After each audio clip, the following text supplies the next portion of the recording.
Hola, queridos amigos de Frater TV, les damos la bienvenida a otro programa de Los Espíritus Hablan.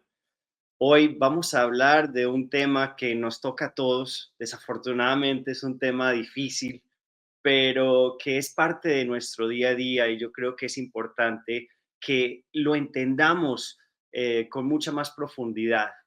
Con nosotros para hablar de este tema. Vamos a invitar a José Arroyo, que está aquí con nosotros, que él nos va a hablar del dolor. Vamos a ver qué significa el dolor en la visión espírita. Bienvenido, José. Saludos, Esteban, y saludos a todas y a todos los que nos están sintonizando y compartiendo y viviendo este programa junto a nosotros. Gracias por estar aquí. Bueno, la primera pregunta es muy importante porque yo creo que yo me la he preguntado mucho y es, ¿cuál es la diferencia entre dolor y sufrimiento? Esa es una excelente pregunta, Esteban. Y mira, tal vez podemos ponernos un poquito técnicos con el objetivo de diferenciarlos. ¿Está bien? Vamos a pensar en el dolor como todo aquello que nos desagrada y genera un cambio o estimula algún cambio. Un dolor de cabeza, generalmente una jaqueca, es una señal de nuestro cuerpo de que algo no está bien y hay que atenderlo. Y ese es un ejemplo porque está centralizado en cómo el sistema nervioso funciona, en cómo nuestro cuerpo responde y reacciona. Ahora bien, vamos a diferenciarlo de sufrimiento, porque sufrimiento sería la consecuencia de que el dolor permanezca sin ser debidamente atendido, sin ser mitigado. Pasaría a trastocar mi calidad de vida, mi calidad del día, siguiendo con el mismo ejemplo de la jaqueca sin atender. Así que el sufrimiento es una opción en el ejemplo donde el dolor puede estar presente.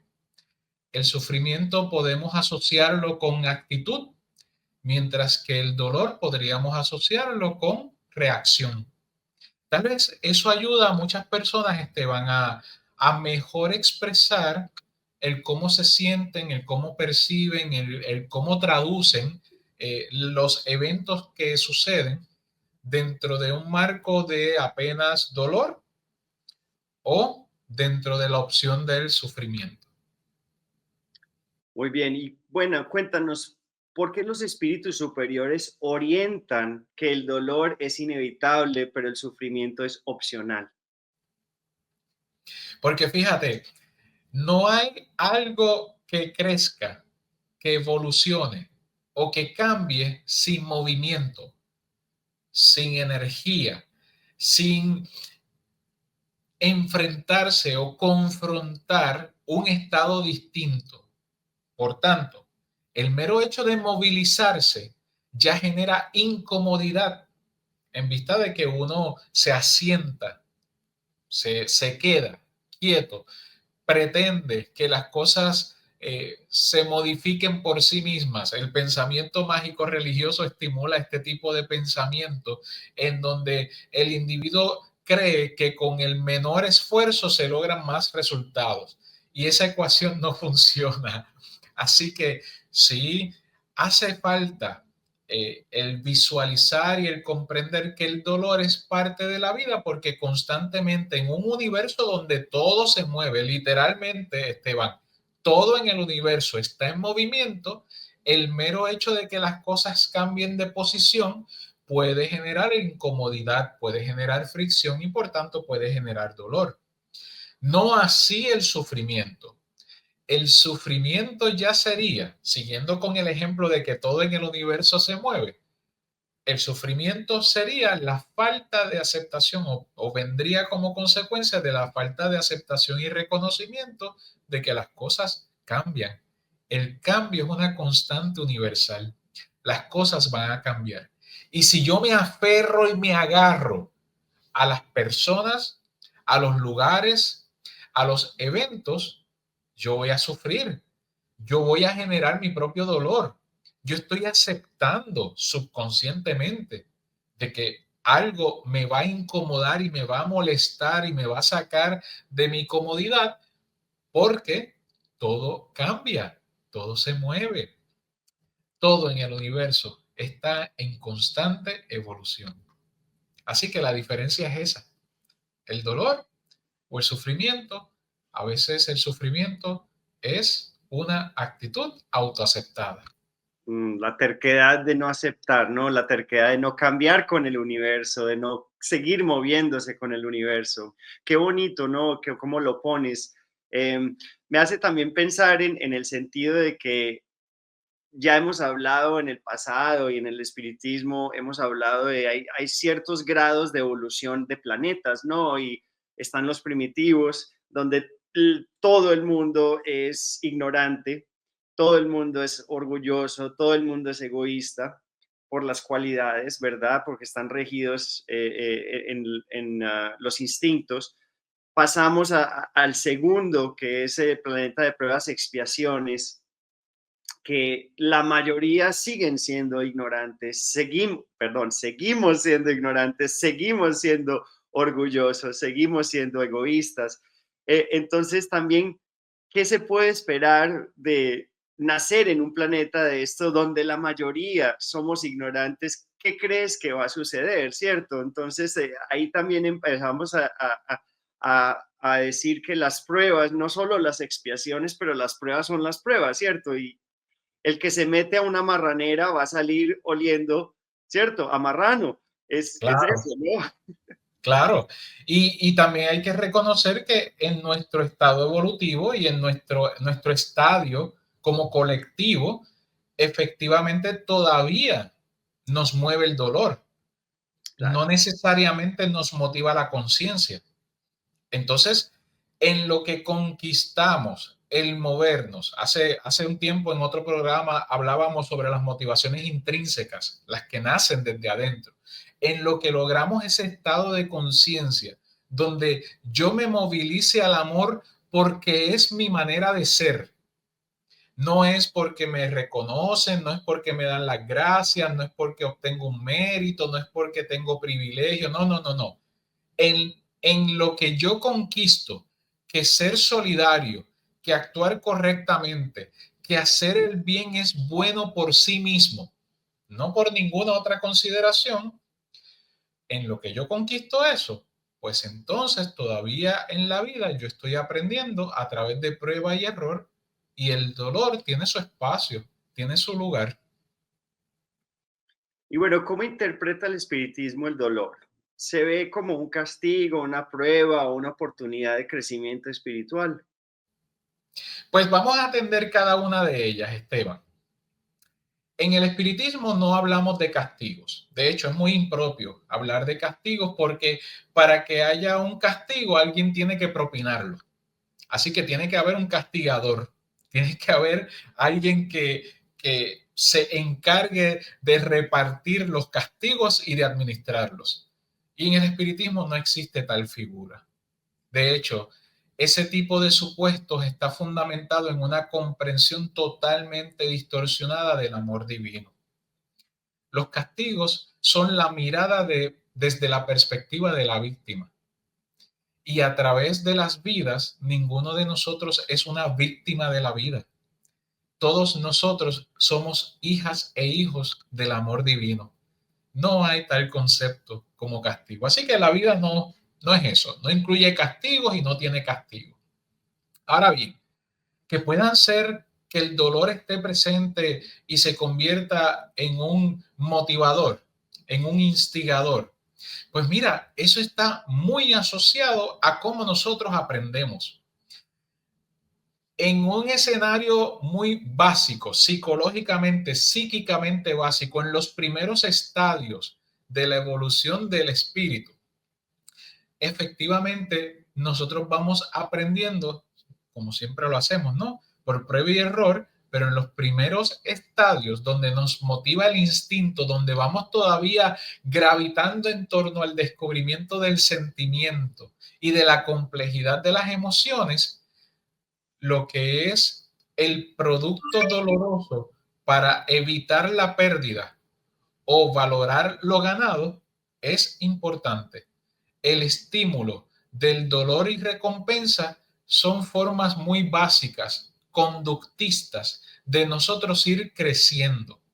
Ahora bien, desde una perspectiva espiritista, con la conciencia que tenemos hoy día, el dolor se convierte en una oportunidad, en un llamado a la atención, en un levantar bandera de que algo necesita ser encarado, de que hay algo que hace falta ajustar, de que hay algo que observar que tal vez ahora mismo no le prestamos la atención necesaria. Así que el dolor puede tener una función positiva dependiendo de cómo nosotros lo procesemos o decidamos encararlo. El dolor no tiene que ser buscado, el dolor debe ser comprendido. Qué bonito, ¿no? Pero el cambio es el cambio y ese sí no tiene opción, ¿no? Siempre va a haber opción, siempre va a haber un cambio, ya lo hemos dicho. Yo creo que una de las constantes del universo es el cambio, ¿no? Y hay que entender eso a nivel más profundo, el entender. Y yo creo que eso es algo que también se puede enseñar a los niños esa importancia de ayudarles a entender que estén preparados para el cambio, ¿no? Y que eso es una habilidad no solo del ser humano, sino del espíritu, porque como somos eternos, entonces eso, mientras más lo entendamos, más fácil es, ¿no? Claro. El dolor físico y el dolor emocional tienen significados diferentes en el proceso evolutivo. ¿Cómo puede cada uno de ellos contribuir al aprendizaje del espíritu? Pues mira, en el caso físico, en el caso del dolor físico, esto nos puede dar, y vamos a poner un ejemplo concreto. Si usted reside en la jungla, en la selva, y usted necesita alimentarse y usted no conoce el producto, los frutos que le rodean, tal vez el hecho de probar y percibir el malestar le sirve de alerta y le sirve de alarma para saber que ese fruto no es el adecuado. Y eso es un ejemplo sumamente sencillo de cómo el dolor tiene una función que resulta ser positiva porque nosotros lo interpretamos de manera positiva. Nadie debería querer envenenarse con alimentos, así que nadie debería pretender que otros se alimenten con aquello que sabe que es venenoso. Y en un contexto como el vivir de la naturaleza o vivir en la naturaleza, en la vivencia, por ejemplo, tribal, hace falta cuidar la tribu porque la tribu es quien me cuida también a mí. Por consiguiente, el fruto venenoso no va a tener cabida. El dolor tuvo su efecto y ha sido positivamente encarado. El sufrimiento, por otra parte, y ahí dejamos por un lado el cómo el dolor nos puede estimular a crecer. El sufrimiento, por otra parte, ya siendo algo más de carácter emocional, ya siendo más una reacción de adentro hacia afuera, más que solamente por lo que está ocurriendo fuera de nosotros, el sufrimiento nos puede motivar la reflexión, puede motivar cambios de actitudes. El sufrimiento puede efectivamente ser un catalizador de movimientos positivos. ¿Acaso el sufrimiento, el sufrimiento impuesto a través de los procesos de esclavitud no fue algo que necesitó ser encarado, que necesitó ser confrontado, que necesitó ser observado, señalado, manejado y erradicado?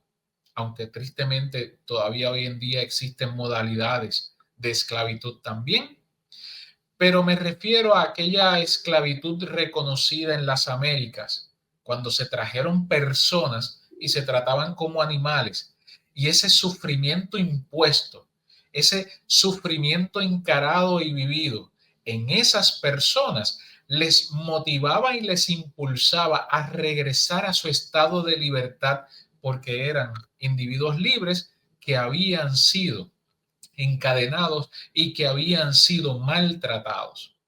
Ahí el sufrimiento tenía y era necesario el el sufrimiento llamar la atención a la periferia, a todos los que participaban de la esclavitud, de que estos individuos estaban sufriendo, de que esto no era una conducta correcta, de que esto no era algo que podía ser y debía ser aceptado y era necesario erradicarlo, era necesario terminar con ello.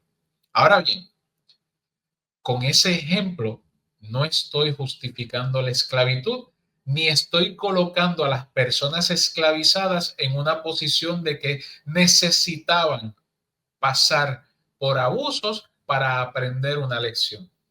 No es eso lo que planteamos. Lo que planteamos es cómo el sufrimiento genera cambios y puede servir como algo de ejemplo positivo para motivarnos, para estimular la conciencia, mezclándose en ese ejemplo lo que es el dolor y el sufrimiento a la misma vez. Somos nosotros, Esteban, que le damos significado a las cosas. Las cosas por sí solas muchas veces no tienen su propio significado. Somos nosotros los que le ponemos nombre, apellido, lo que las llamamos de acuerdo a cómo mejor podemos comunicarnos sobre ellas. Y el sufrimiento, nuevamente, no procurándolo, no buscándolo, no siendo masoquistas, no castigándonos o autocastigándonos.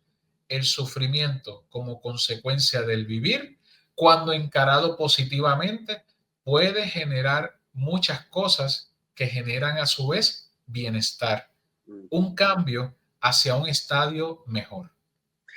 ¿Crees, de casualidad, crees que es posible que muchos esclavos fueron dueños de esclavos en una vida antecedente?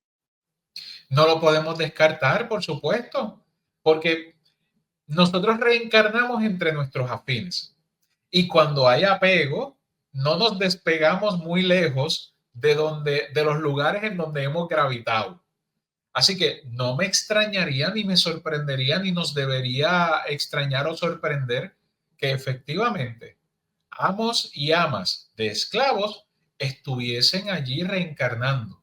Y fíjate una diferencia, Esteban, entre las razones causales, las razones del por qué reencarnar versus las justificaciones que se desviarían hacia pensar en un castigo. No estamos hablando de eso. No estamos diciendo por haber sido esclavista ahora eres esclavo. No, eso es una perspectiva castigadora, es una perspectiva kármica que muchas personas todavía no comprenden los mecanismos de acción y reacción y lo que es la justicia divina. No, realmente reencarnarían entre el pueblo de los esclavizados porque sus pensamientos les retienen y les mantienen allí. Se convierte en una oportunidad esa encarnación. Se convierte en una oportunidad de ganar una perspectiva distinta. Se convierte en una oportunidad de empatizar con los que antes considerabas tus objetos y tus pertenencias y ahora en una nueva vida, en una oportunidad entre ellos mismos, tú eres uno de ellos y se convierten en tu pueblo. Así que, de nuevo, las circunstancias que han generado sufrimiento pueden ser interpretadas por el espíritu como una oportunidad de crecer. Y la esclavitud con cualquier color de piel y en cualquier periferia y en cualquier circunstancia es algo que necesita ser erradicado porque el ser humano no es mercancía. El ser humano tiene dignidad y eso hay que reconocerlo. Claro. ¿Y cómo interpreta el espiritismo la frase crecer duele? Mira, Esteban, qué bueno que hayas traído esa frase. Hay un evento que es bien contundente asociado a esa frase. Y es que todos nosotros que pasamos por la adolescencia, se nos olvidó que nos levantábamos constantemente de la cama con dolor en los huesos.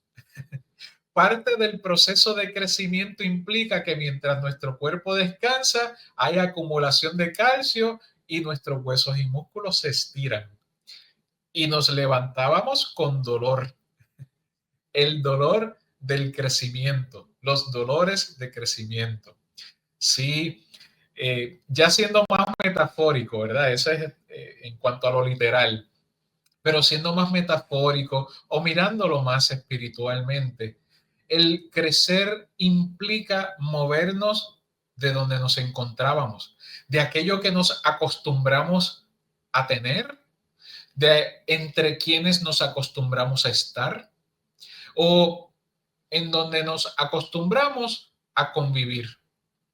Movernos de ahí genera incomodidad, genera dolor, puede generar sufrimiento si usted está encadenado a esas cosas, a esos objetos, a esas circunstancias, a esos lugares o a esas personas. Si su nivel de apego, de aferrarse es tal que le impide, que le dificulta aceptar que las cosas cambian. Así que el crecer, entiéndase, ampliar conciencia, ganar miradas diferentes, vivir experiencias, implica trastocar todo lo que está acomodado.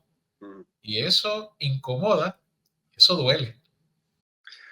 Bueno, mis queridos amigos, se nos acabó el tiempo, desafortunadamente, pero los invito para que nos sigan acompañando en el próximo programa. Vamos a seguir hablando del dolor y el sufrimiento con José, para que sigamos aprendiendo un poco más, con más información que es tan importante.